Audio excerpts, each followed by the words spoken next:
దొంగ మస్టర్లు ఈ పదం ఎక్కడ వాడతారు?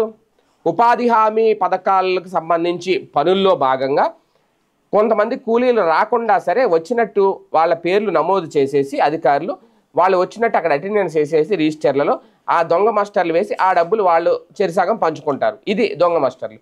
ఇది జగన్ హయాంలో భారీగా జరిగింది అని చెప్పి అప్పుడు ఆరోపించారు. ఇప్పుడు చంద్రబాబు నాయుడు గారి హయాంలో కూడా అదే జరుగుతోంది. అంటే ఇది వాస్తవానికి జాతీయ గ్రామీణ ఉపాధి హామీ పథకం, కేంద్ర పథకం. దీన్ని సక్రమంగా అమలు చేయలేదు, ఇందులో అవకతవకలు జరిగినాయి అనే కదా వీళ్ళు ఆరోపించారు. ఓకే, అయిపోయింది. ఇప్పుడు మరి గత ప్రభుత్వం ఓకే ఏదో చేసింది, ఇవన్నీ పక్కన పెడితే ఇప్పుడు వీళ్ళ ప్రభుత్వం వచ్చి 10 నెలలు దాటుతుంది. మరి ఇప్పటికీ ఎందుకు కంట్రోల్ అవ్వలేదు? ఇంకా దొంగ మస్టర్లు ఎందుకు నమోదవుతున్నాయి?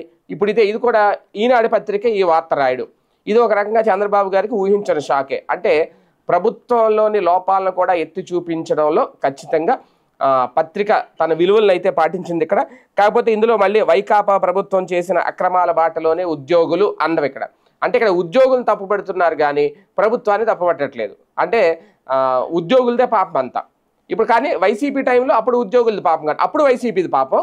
ఇప్పుడు మాత్రం టీడీపీది పాపం కాదు, ఇప్పుడు ఉద్యోగుల పాపం. ఇది కాన్సెప్ట్ అయితే అద్భుతంగా రాయడంలో ఇలా ఉంటుంది అనమాట. గత 5 ఏళ్లలో 250 కోట్ల నిధుల దుర్వినియోగమైనట్లు కూటమి ప్రభుత్వం గుర్తించిందట.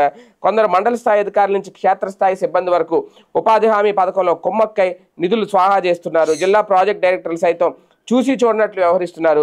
దీంతో రాష్ట్ర స్థాయి ప్రత్యేక బృందాలు జిల్లాల్లో తిరిగి ఈ అంశాలను అయితే వెలుగులోకి తెస్తున్నాయి. అంటే మార్చి నెలాఖరుతో ముగిసిన 2014-25 ఆర్థిక సంవత్సరంలో చేపట్టిన ఉపాధి పనులకు సంబంధించిన సామాజిక తనిఖీల్లో వివిధ రికార్డుల్లో లేనట్లుగా గుర్తించారు. దాదాపుగా 15.45 కోట్లు క్షేత్రస్థాయిలో రికార్డుల్లో లేవంట ఈ పనులేమి.